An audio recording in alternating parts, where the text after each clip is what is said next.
예수님이 사망 권세를 이기시고 부활하셨습니다. 부활하면 우리가 생각하는 것이 부활의 능력이죠. 부활의 능력, 그리고 부활의 영광을 생각하게 됩니다. 근데 정말 부활의 영광은 뭘까? 하나님이 우리에게 보여주시기 원하시는 부활의 영광은 뭘까요? 출애굽기에 보면 모세가 그 출애굽의 영광스러운 능력을 보았습니다. 애굽의 10가지 재앙을 보았고 또 홍해가 갈라지는 놀라운 것을 경험하고 그 놀라운 능력을 경험한 모세가 거기에 만족하지 않고 출애굽기 33장 18절을 보게 되면 주의 영광을 내게 보이소서, 주의 영광을 보여주십시오. 이게 참 모세가 가진 거룩한 갈망이죠. 사실 그동안에 하나님 능력을 많이 봤는데 하나님 좀 더 보여주십시오. 그때 주님이 보여주신 영광은 큰 능력이 아니에요. 하나님의 성품을 보여주시죠. 출애굽기 3장 19절을 보게 되면 여호와께서 이르시되 내가 내 모든 선한 것을 내 앞으로 지나가게 하고 여호와 이름을 내 앞에 선포하리라. 나는 은혜 베풀 자에게 은혜를 베풀고 긍휼히 여길 자에게 긍휼을 베푸느니라. 능력이 얼마나 영광스러워요. 근데 하나님은 하나님의 영광을 하나님의 선하심, 하나님의 은혜와 긍휼로 말씀하고 계시는 것을 보게 됩니다. 예수님께서 부활하신 것은 부활의 영광입니다. 부활의 영광 속에서 우리가 경험하는 것은 예수님의 놀라운 성품입니다. 오늘 특별히 2가지 성품에 대해서 말씀을 드리려고 합니다. 첫째로 부활을 통해 배우는 성품은 겸손입니다. 겸손. 우리 항상 근원을 살펴야 되는데 이 부활의 영광이 어떻게 시작되냐면 예수님의 겸손으로 시작됐죠. 사도 바울은 빌립보 2장 5절에서 너희 안에 이 마음을 품으라. 그 그리스도 예수의 마음이니. 이 마음이 성품을 의미해요. 현대인의 성경은 이렇게 번역했습니다. 여러분은 그리스도 예수님과 같은 태도를 가지십시오. 이 태도라는 게 성품이잖아요. 우리가 보통 이해하지 않죠. 저분 태도가 참 좋아. 어떤 분은 태도가 참 나빠. 자세가 좋지 않아. 이게 이제 성품을 가리키는데 예수님의 성품은 겸손한 성품이죠. 빌립보서 2장 6절 7절을 보면 그는 근본 하나님의 본체시나 하나님과 동등됨을 취할 것으로 여기지 아니하시고 오히려 자기를 비워 종의 형체를 가지사 사람들과 같이 되셨고 예수님의 겸손 속에 예수님의 영광이, 부활의 영광이 들어있습니다. 예수님이 보여주신 겸손은 뭘까요?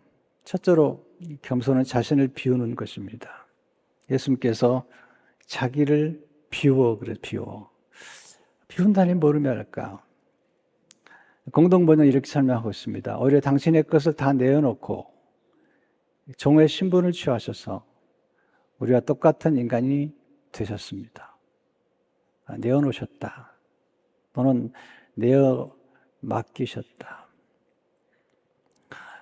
현대의 성경은 더 놀랍게 표현하고 있어요. 오히려 자기의 모든 특권을 버리시고 종의 모습으로 사람들과 같이 되어 특권을 버리셨다. 하나님의 아들로서 하나님으로서의 모든 특권을 버리시고 오히려 종의 모습으로 사람들과 같이 되셨다고 말씀하고 있습니다.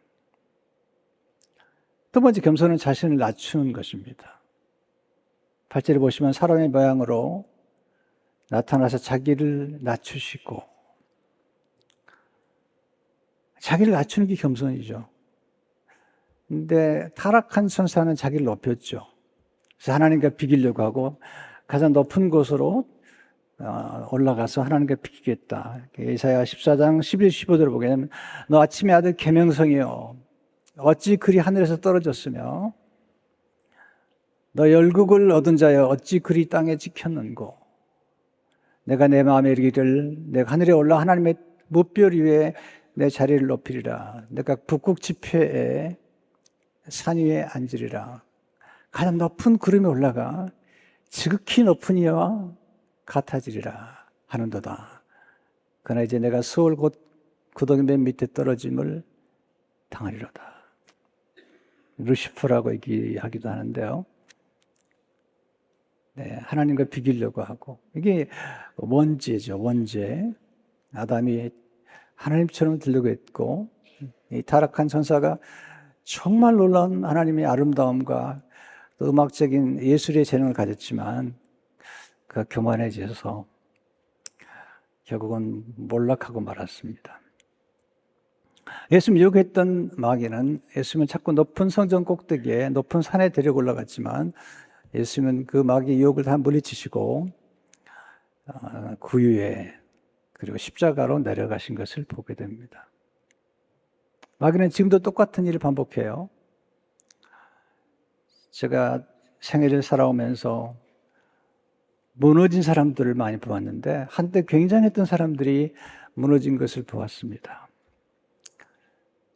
그것은 마귀의 교만 때문이죠. 수많은 사람들이 교만, 거만, 오만 때문에 추락했습니다. 또 수많은 전쟁에서 실패했던 가장 중요한 원인은 방심하고 오만했기 때문에 패배한 것을 보게 됩니다. 예수님은 자신을 낮추셨어요. 끝까지 낮추신 거죠. 그래서 예수님께서 예루살렘에 입성할 때도 겸손하게 나귀를 타고 입성하신 것을 보게 됩니다. 세 번째 겸손은 하나님과 다른 사람을 높이는 것입니다. 자신을 낮추는 것이 소극적인 겸손이라면 적극적으로 하나님을 높여드리고 다른 사람을 높이는 것입니다. 둘 다 어렵습니다. 자기를 낮추는 것도 어렵고요. 또 자신을 낮출 뿐만 아니라 다른 사람을 높이거나 하나님을 높이고 인정하는 것 쉽지 않죠. 겸손은 하나님을 높이는 것입니다. 예수님은 늘 하나님 아버지를 높이셨어요. 성령님을 높여드렸었어요. 또한 겸손은 다른 사람을 높이는 것입니다. 예수님은 제자들을 아주 높여주셨어요. 스승이 제자들을 높여주셨어요. 거의 예수님과 같은 수준으로 또는 예수님보다 더 놀라운 수준까지 끌어올려 주셨어요. 이게 예수님의 겸손이시죠. 마태복음 10장 40절을 보시면 너희를 영접하는 자는 나를 영접하는 것이요 나를 영접하는 자는 나를 보내신 이를 영접하는 것이니라. 그러니까 예수님의 제자들을 영접하면 그 예수님을 영접한다고 말씀하시면서 제자들을 거기까지 높여주신 거죠. 더 놀라운 말씀이 요한복음 14장 12절의 말씀인데요. 내가 진실로 너희에게 이르노니 나를 믿는 자는 내가 하는 일을 그도 할 것이요 또한 그보다 큰 일도 하리니 이는 내가 아버지께로 감이라. 자신을 낮추는 것보다 더 어려운 것은 다른 사람을 높여주는 것입니다. 이게 겸손의 신비가 있죠. 예수님은 자신을 낮추심으로 우리를 높여주셨습니다. 우리를 높여주시기 위해 예수님이 친히 낮아지신 것입니다. 예수님은 종의 신분이었던 우리를 하나님의 자녀의 신분으로 회복시켜 주시기 위해 자신의 신분을 종의 신분으로 낮추셨습니다. 예수님의 신분 하향은 예수님의 신분을 낮추셨어요. 우리의 신분 상향을 위해서입니다. 예수님 친히 죄인이 되심으로 우리를 의인으로 만드신 것입니다. 예수님 십자가에 죽으시고 부활하심으로 우리를 하나님의 상속자, 그리스도와 함께한 공동상속자로 만드셨어요. 굉장히 우리를 높여주신 거죠. 로마서 8장 17절을 보게 되면 자녀이면 또한 상속자고 하나님의 상속자여 그리스도와 함께한 상속자니 우리가 그와 함께 영광을 받기 위하여 고난도 함께 받아야 할 것이니라. 하나님 아버지께서 우리가 받아야 할 형벌을 예수님께 내리시고 우리에게 없는 예수님의 의와 거룩과 지혜와 구원을 허락해 주신 것입니다. 첫 번째 아담의 죄는 교만이고 마지막 아담이신 예수님의 영광은 겸손입니다. 겸손을 통해서 잃어버린 모든 것을 회복하셨어요. 겸손은 구원의 능력입니다. 겸손은 회복의 능력입니다. 겸손은 새 창조의 능력입니다. 반면에 교만은 패망의 선봉이고 넘어짐의 앞잡이잖아요. 하나님은 교만의 자를 너무 싫어하세요. 대적하십니다. 역사적으로 훌륭한 인물들은 다 겸손의 덕을 중요하게 여겼고 겸손 속에 지혜가 있다고 강조했습니다. 소크라테스는 자만한 인간을 분열시키지만 겸손은 인간을 결합한다. 여러분 가정도 보시면요, 서로 부부간에 겸손한 분들 보면 늘 하나가 되어 있어요. 그러나 서로 간에 교만하고 자만하면 가정이 행복하지 않아요. 늘 불화하고 분열하는 걸. 공동체도 마찬가지죠. 서로가 겸손하면 공동체가 하나가 되지만 자만하면 공동체가 깨어지죠. 그래서 어거스틴은 말하기를 자만한 천사를 악마로 만든다. 겸손은 인간을 천사로 만든다. 마더 테레사는 겸손하다면 그 어떤 칭찬이나 모욕에도 흔들리지 않는다. 자신이 어떤 사람인지 알기 때문이다. 이번에 겸손에 대해서 묵상하면서 최근에 나온 책인데요, 네릴 반 롱게렌이 쓴 겸손의 힘이란 책을 읽게 됐어요. 이번 크리스찬 같지는 않은데 겸손에 대한 깊은 연구를 하고 겸손이 정말 힘이다, 그렇게 강조하면서 겸손에는 세 가지 특성이 있다고 말합니다. 그 세 가지란 정확한 자기평가, 자아를 통제하는 능력, 다른 사람을 향한 관심이다. 달리 말하면 겸손은 그 자기 자신 아는 것, 자신을 점검하는 것, 자신을 넘어서서 생각하는 것이다. 세 가지죠. 자기를 아는 게 어렵습니다. 생각보다. 자기의 장점을 알고 장점을 강화하고, 단점을 알고 단점을 보완하고, 또 단점을 개선하는 과정에서 다른 사람들의 피드백이나 비난을 수용할 수 있는 그런 겸손이 굉장히 중요한 것입니다. 특별히 겸손한 사람은 본인이 받는 칭찬과 영광을 하나님께 돌릴 줄 알죠. 너무 중요한 거잖아요. 우리가 뭔가 잘 되고 이루었다면 그것은 결코 우리 힘만으로 되지 않아요. 결코 우리만으로 되지 않아요. 하나님이 은혜를 주신 거죠. 뿐만 아니라 가족과 수많은 사람들이 도와줬기 때문에 우리가 공부도 하고 또 뭔가 이루었다면 성취를 한 것이지, 혼자 힘으로 뭔가 이루었다고 생각하는 것은 정말 어리석을 뿐만 아니라 교만한 것입니다.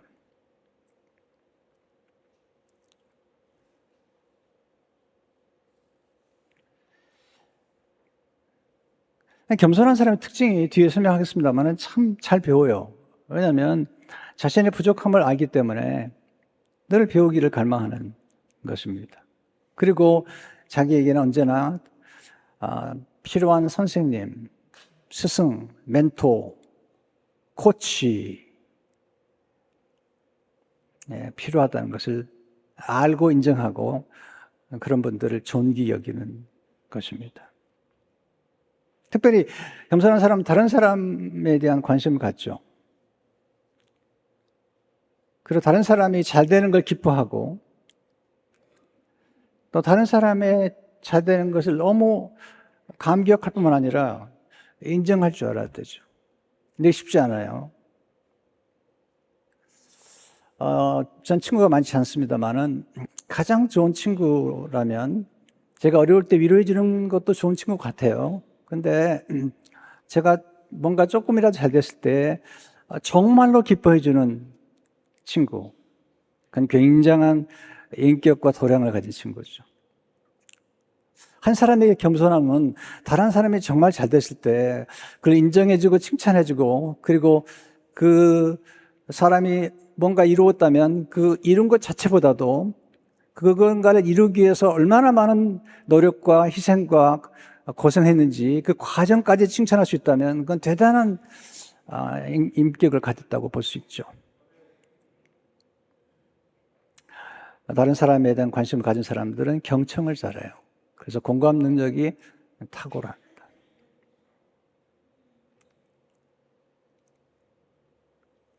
네 번째, 하나님 겸손한 사람을 높여주세요. 이게 역설적이죠. 겸손한 사람은 반드시 높아지게 돼 있어요. 하나님이 그냥 두지 않으세요. 이게 하나님의 역설이시죠. 빌보스 2장 9절에 11절을 보시면 이러므로 하나님이 그를 지극히 높여 모든 이름에 뛰어난 이름을 주사 하늘에 있는 자들과 땅에 있는 자들과 땅 아래에 있는 자들로 모든 무릎을 예수의 이름에 꿇게 하시고 모든 입으로 예수 그리스도를 주라시나의 하나님 아버지께 영광을 돌리게 하셨느니라. 지극히 높아졌어요. 예수님 제자들에게 겸손의 중요성과 겸손의 지혜를 가르치셨어요. 누가복음 14장 11절에 보시면 무릇 자기를 높이는 자는 낮아지고 자기를 낮추는 자는 높아지리라. 마태복음 18장 4절에 보시면 그럼 누구든지 이 어린아이와 같이 자기를 낮추는 사람이 천국에서 큰 자니라. 마태복음 13장 12절에 보시면 누구든지 자기를 높이는 자는 낮아지고 누군 자기를 낮추는 자는 높아지리라. 여러분, 스스로 낮추는 것은 아름다운 인간관계와 관계를 맺는 비밀이죠. 또 하나님께 존귀하게 쓰임받는 비밀이고요. 또 특별히 하나님께 끝까지 쓰임받는 비밀이죠. 왜 그럴까요? 다섯 번째, 겸손한 사람은 평생 학습을 통해 지속적으로 성장합니다. 제가 겸손의 덕을 추구하는 이유가 있습니다. 그것은 겸손한 사람만이 지속적으로 성장하기 때문이에요.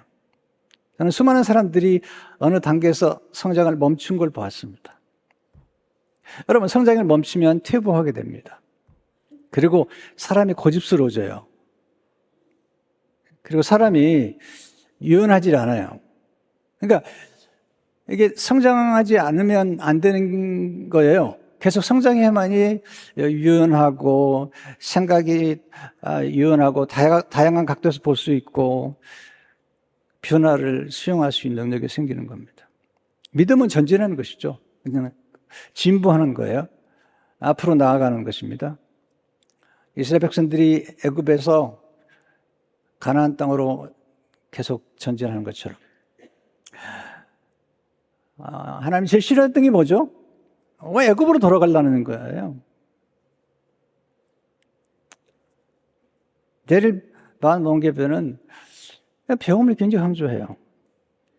지적으로 개방적이고 호기심이 강하며 자신의 한계를 인정하고 신한 사람들은 열심히 배우려 하는 경우가 많다. 이들은 진실을 추구하기 때문에 방어적이지 않게 피드백을 기꺼이 수용한다. 호기심이 많고 개방적이며 생각을 바꾸는 것을 좋게 여긴다.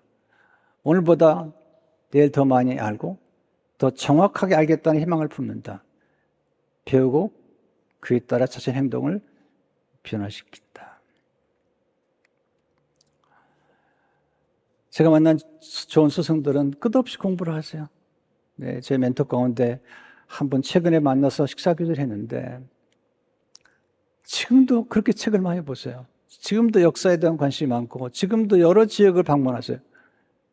이제 거의 80이 다 되셨는데.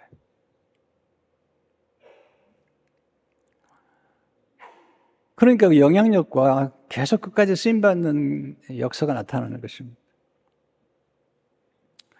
제가 연말 연초에 하나님께 제 마음속에 너무 감사했습니다. 왜냐하면 제가 지나간 몇 개월 동안 지금까지 살아온 많은 날보다 비교했을 때 더 많은 지적인 갈망과 성장에 대한 동경이 내 안에서 불타올랐다는 거예요. 어쩌면 지난 몇 개월 동안에 굉장히 많은 책과 성경을 묵상하게 됐어요. 너무너무 감사했어요. 여러분, 지금은 이제 의학적으로, 과학적으로 이제 증명이 됐습니다. 인간의 뇌는 나이가 들어도 가소성, 계속해서 성장할 수 있다. 나이가 들어도 얼마든지 새로운 것을 배울 수가 있다. 피아노를 50에 배운다고 하더라도 어린 나이 때 배운 거가 똑같이 잘 배울 수 있다. 만약에 50에 배우는 사람이 나는 나이가 많아서 안 돼라고 생각하지만 않는다면, 그렇게 말만 하지 않는다면 네, 50이 되어서 얼마든지 피아노를 배울 수가 있다. 이게 지금 각 과학자들이 증명하고 있습니다.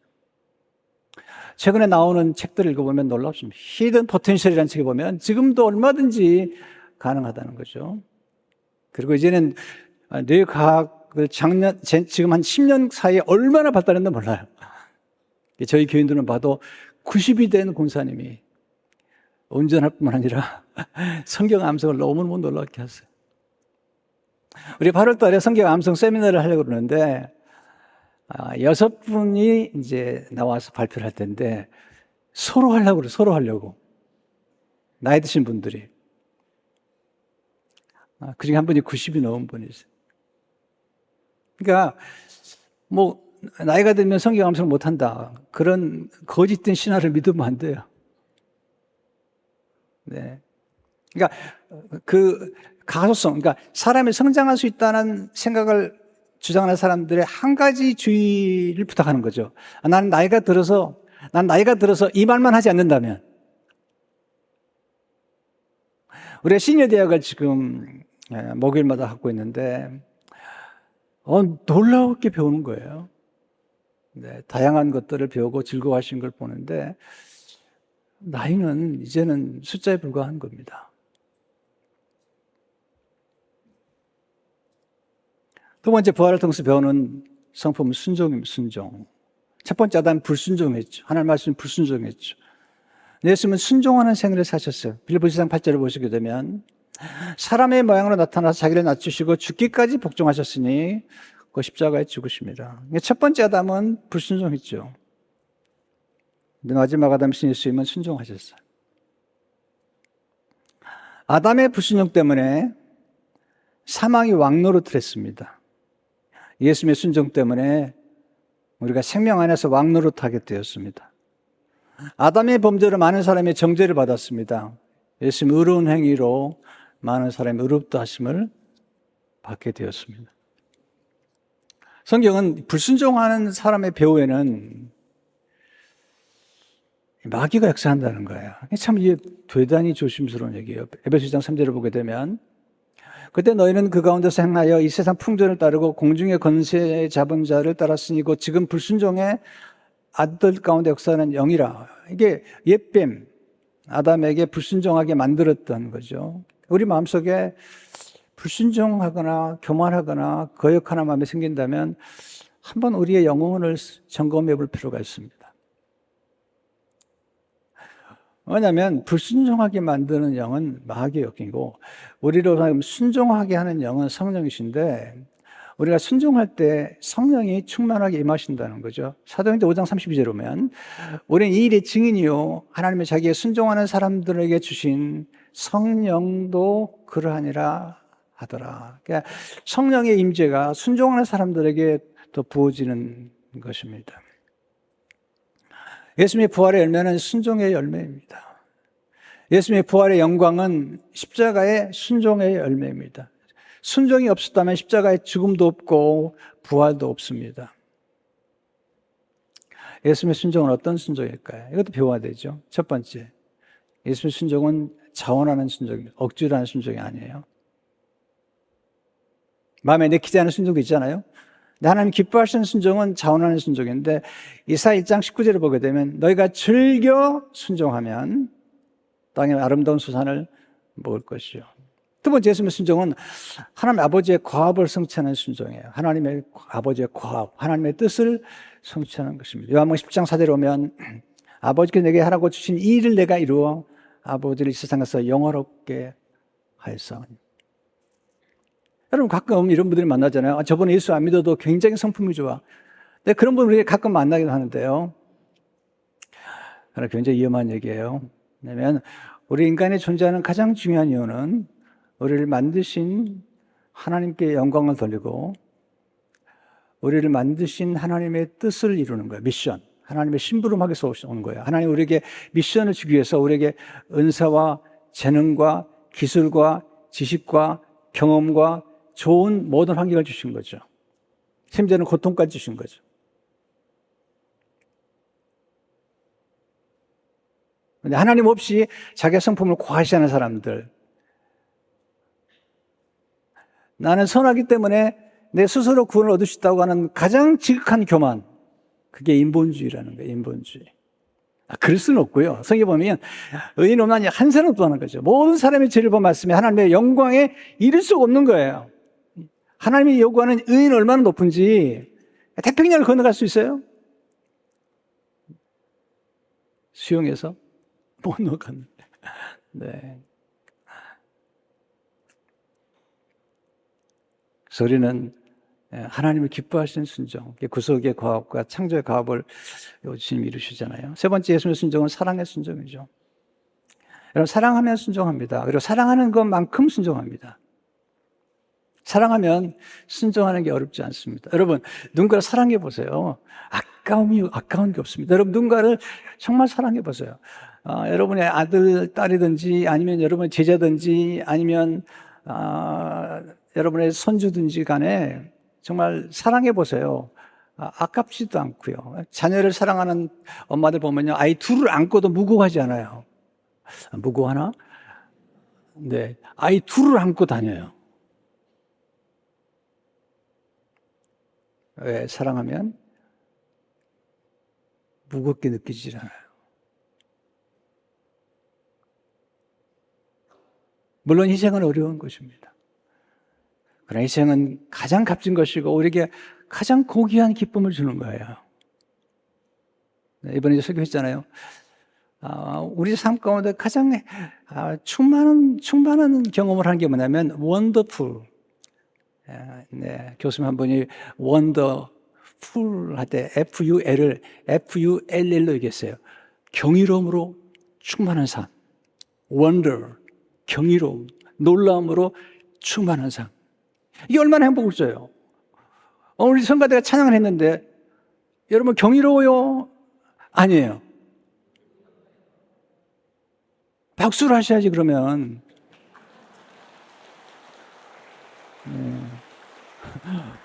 어떤 분은 경이롭지 않나 봐. 그냥 난 너무너무 경이로운데 원더풀.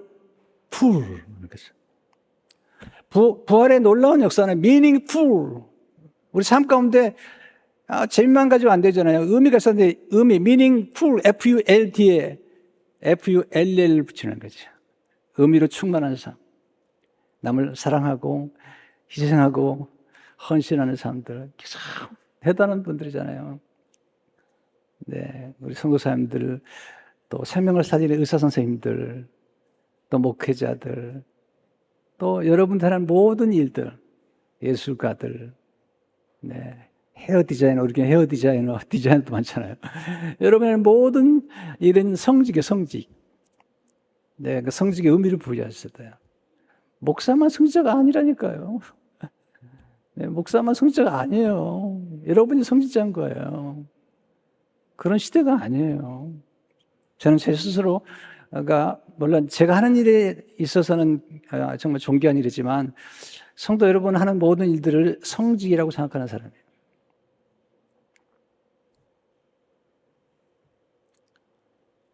사랑하면 가능합니다. 그러니까 순종하려고 노력하지 말고요. 그냥 사랑하려고 하면 되세요. 네 번째 예수님은 고난을 통해 순종을 배우셨어요. 우리 예수님은 육신의 몸을 입고 오셨잖아요. 그러니까 순종도 배우는 거예요. 순종도 잘하는 거죠. 그래서 히브리서 5장 8절 9절을 보게 되면 그가 아들이시면서도 받으신 고난으로 순종을 배워서 온전하게 되셨은즉 자기의 순종하는 모든 자에게 영원한 구원의 근원이 되시고, 물론 즉각적인 순종을 하라, 온전한 순종하라 이렇게 강조하죠. 그러나 제가 신앙생활 해보니까 그렇게 즉각적인 순종이나 온전한 순종이 처음부터 이루어지지 않아요. 아브라함 보세요. 아브라함 처음부터 그렇게 즉각적이고 온전한 순종했나요? 내 친척집을 떠나라 그러는데 조카 롯을 데려가잖아요. 순종 다 하지 않은 거죠. 나중에 헤어지니까 하나님 너무 기뻐하세요. 순종이 점점 자라서 사랑도 자라고 믿음도 자라서 나중에 모리아산의 아들을 바친 하나님 너무 기뻐하시잖아요. 예수님도 육신의 몸을 입고 오셨기 때문에 예수님의 순종도 고난을 통해 배웠다는 거예요. 그래서 우리 믿음도 성장하고 사랑도 성장하고 그리고 순종도 점점 성장하는 거예요. 그래서 저는 성도의 순종하는 모습들을 지켜보고 기다릴 때가 많아요. 처음부터 그게 잘할 수 있는 게 아니죠. 또 하나님은 이렇게 과정 중에 있는 것을 절대로 정죄하지 않아요. 네, 잔수인 한 분이 그런 말 했나요? 하나님은 인간이 죽을 때까지 판단을 보류하신다는 거예요. 뭐예요?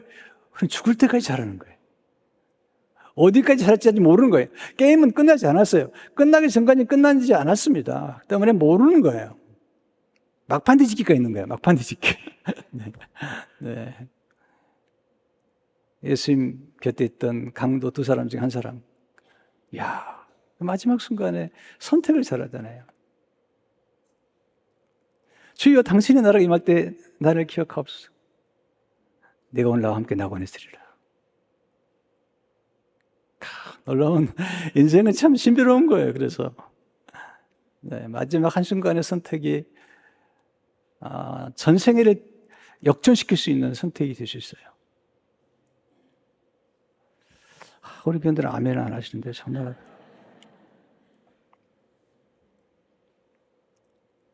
마지막으로 하나님은 순종하는 성품에 풍성한 복을 부어주세요. 여러분 이거 아셔야 돼요. 겸손과 순종이라는 성품들은 그냥 여러분에게 힘들게 하기 위해서 한 게 아닙니다. 순종은 복을 끌어옵니다. 순종하면 복이 따라다녀요. 이게 순종은 자석 같은 거예요. 순종하면 사랑을 받아요. 여러분 순종하는 사람은 사랑을 받아요. 이게 자꾸 뭐 고집스럽고 완고하면요 참 그래도 하나님 사랑하시지만 좀 그렇잖아요.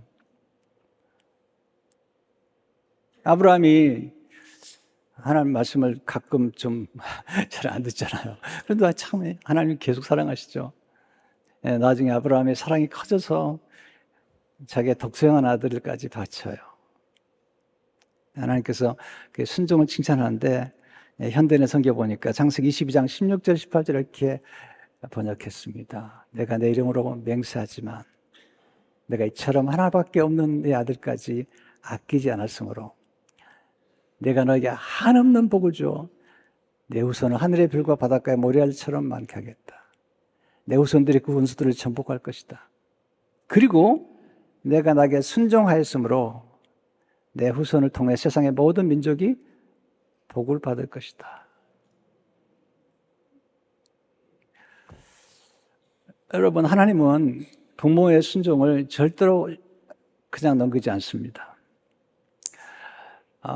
여러분의 헌신을 절대로 넘기지 않습니다. 하나님은 절대로 인색한 분이 아니세요.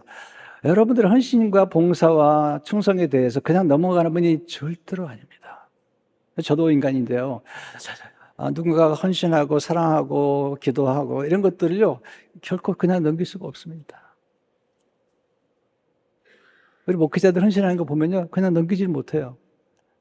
여러분 한 인간도 그런데 하나님이 모든 걸 다 가지신 하나님께서 여러분의 헌신과 충성과 순종에 대해서 그냥 넘기실 분이 절대 아닙니다. 아브라함을 축복하시고 나중에 이삭을 축복할 때요 이삭을 축복해서 사실 말씀이 놀라워요. 이삭이 굉장히 어려울 때예요. 흉년의 때 하나님이 찾아오셔서 축복하시면서 이렇게 말씀하세요. 창세기 10장 5절에 보면 이런 아브라함이 내 아버지가 내 말을 순종하고 내 명령과 내 계명과 내 율례와 내 법도를 지켰음이라 하시니라. 내 아버지의 순종 때문에 복을 주고 그 다음에 야곱이 고백합니다. 내 조부 할아버지의 순종 때문에 복을 받는 겁니다. 여러분 자녀들이 정말 잘 되는 거 원치 않으세요? 부모가 순종하세요. 하나님의 말씀대로 순종하시면 자녀가 복을 받는 거죠. 여러분 자녀를 위해서 못할 게 뭐가 있습니까? 제가 자녀를 키워보니까 자녀를 위해서는 못할 게 없는 거예요. 그렇다면 부모가 자녀를 위해서 부모님께 하나님께 순종한다면 여러분의 순종이 자녀들에게 복이 되고 후손들에게 복이 되는 겁니다. 부활의 능력을 통해 배운 성품으로 부활의 능력을 경험하십시오. 우리 안에는 두 유전자가 함께해요. 첫 번째 아담의 유전자가 있어요. 유전자는 교만과 거역과 불순종입니다. 그래서 여러분들이 예배 잘 안 하고 예배 잘 안 드리고 성경도 멀리하고 기도도 멀리 하잖아요. 그러면요 이 첫 번째 아담의 유전자가 액티베이트 돼요. 그래서 불순종하게 되고 교만하게 되죠. 근데 우리 안에 예수님을 영접한 순간 우리 안에 예수님의 생명, 예수님의 DNA가 들어왔어요. 그런데 우리가 하나님 앞에 순종하고 말씀을 읽고 기도하고 예배하고 찬송하잖아요. 그리고 전도하고 사람들을 양육하잖아요. 그러면 예수 그리스도의 DNA가 액티베이트 되는 거예요. 그래서 더욱 겸손하게 되고 성장하게 되고 더욱더 아름다운 성품을 갖게 되는 거죠. 우리가 죽을 때까지 이 두 가지 DNA가 우리 사이에서 싸워요.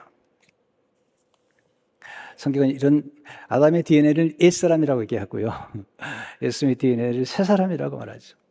그러니까 새사람의 성품과 DNA가 우리 가운데 역사하는 길은 우리가 하나님 앞에 예배하고 기도하고 찬송하고 그리고 하나님의 뜻에 순종하고 양육하고 하나님 말씀으로 우리 안에 있는 이 생명, 새로 들어온 생명을 먹이면 이게 더 액티베이트하게 됩니다.